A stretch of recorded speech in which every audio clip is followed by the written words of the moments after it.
அப்போ யூரோப்பாவுக்கு ஒரு விண்கலம் அனுப்புனா நாம அங்க பெரிய திமிங்கலத்தையோ மீன்களையோ தேட போறதில்ல.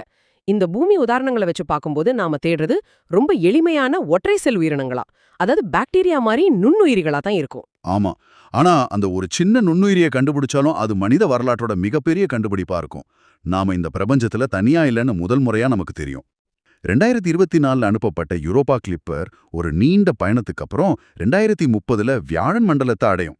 அதோட நோக்கம் நுண்ணுயிர்களை நேரடியா தேடுறது இல்ல, ஆனா உயிர் வாழ்வதற்கான சூழல் அங்க இருக்கான்னு உறுதியான ஆதாரங்களை திரட்டுறது. யூரோப்பால தரையிறங்கி அந்த பனியை துளைச்சு பாக்குமா?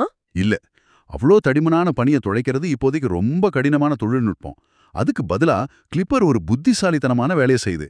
அது யூரோப்பால இறங்காது, வியாழனை சுத்திட்டே சுமார் 50 தடவை யூரோப்பாவுக்கு ரொம்ப பக்கத்துல பறந்து போகும்.